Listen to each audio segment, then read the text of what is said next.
Hey everybody, it's me, DeoGenZ, here with another one of my top 5 videos. Today, I'm going to be talking about one of my favorite things to do in video games, and it's probably one of your favorites too. It's... headshot. Fight! What better way to start this list than with a game in which the first 5 minutes consist of you surviving a headshot taken at point blank. Thanks to the magic of the very accurate targeting system, aka VATS, you can literally pull a headshot out of your pocket in a moment's notice. Fallout New Vegas occupies a special space in my headshot happy heart. It's that same spot shared by Mad World and Katamari, the zone of absurdity. VATS is by far one of my favorite mechanics ever implemented in a video game. Completely unrealistic, over the top, and sometimes cheap, VATS simplifies headshots to body part selection with a pause screen. Have shaky hands but want to explode heads like a Chippendales dancer hosting a knitting party? No problem. New Vegas lets you be inconspicuous and allows you to bust domes of the elderly as much as you want. As the motto goes, what explodes in Vegas stays in Vegas. Because it's dead. Not going to move anywhere.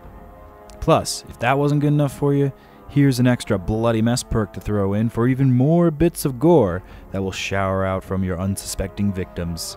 Realism is nice for some video games, I guess, but more times than not, I find the more ridiculous a video game is, the more fun it tends to be.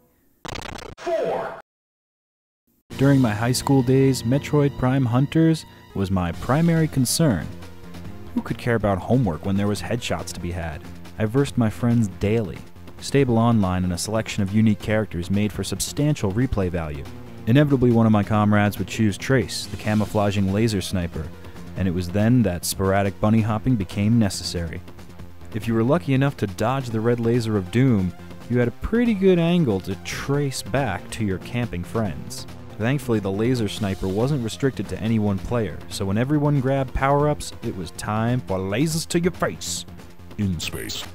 Even though this was a Nintendo title, free of gore, when you perfectly aimed the stylus to pinpoint your opponent's dome, you were rewarded with pure vaporization. There was no confusion if whether or not the shot was accurate. Either you nailed it and they evaporated quicker than Keef in a volcano, or you let your foe know, "Get bunny hopping, fool." At the end of a stressful day, there are few things that help me unwind better than killing some floors. Fortunately, these floors have plenty of faces to smash with my bullets. In the sharpshooter role, you have greatly reduced recoil, so you can keep which is super important when Mr. Fleshpound wants to give you hugs. Dual hand cannon headshots remind me of an old western shootout, plus it's waves of headshots. Forget having to search a large map to snipe one elusive friend. In Soviet floors, targets come to you. Playing sharpshooter on a team of only well-known friends is highly recommended. Otherwise, you might just get welded out of your blasting point by some random griefer. Ammo is scarce, so every brain blast is key to lasting the match.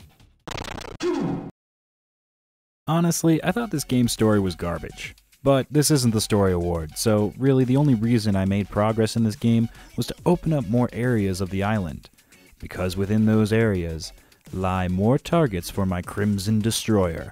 As soon as I got a hold of a proper sniper rifle, the hunted became the hunter. Taking over bases with only a bag of bullets and my best scoped buddy was pure bliss. Racking up numerous headshots on beautiful beaches was way better than having to slog through the modern grayscale shooters of today. This gorgeous digital landscape is so packed full of life that in fact, you can use some of the creatures to your killing advantage. If you're lucky enough, you can have one tiger take over a whole base while you stand back and take pictures at a distance. Save the tigers so you can turn them into pelts later. It's super hilarious when the goons come searching for you in the tall grass, only to walk into an easy skull-crushing range. I tried playing with other weapons, but nothing was quite as satisfying as laying out a base with 5 shots and no alarm set off. 1. The maps, the war cows, the headshot.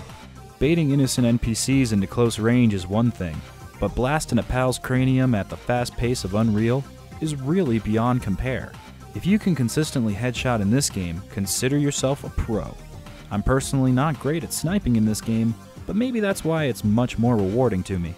Of course you got your choice of camping spots, like space! However, when hunting real humans, that strategy hardly ever works. A really fun way to practice headshots while in motion is having an all-insta-gib rifle match. This way you can vaporize a sucker even if you didn't. Break the target! Oh, and that reminds me, the announcer in this game, goddamn perfect. It's like they got to deal with Satan himself to announce the gate of entry for which new arrivals will pour through thanks to the tournament. Every headshot in this game feels like another gold trophy added to your shelf of awesome. I'm hella hyped to see what kind of headshot monster kill will await us in the new Unreal tournament. But for now, this has been my top 5 games to get BOOM! Headshot! So that's been my 5 top favorite games to get headshots in. What are yours? Let me know in the comments below. And after you do that, make sure you like the video and subscribe for future top 5s to see if your opinions coincide with mine.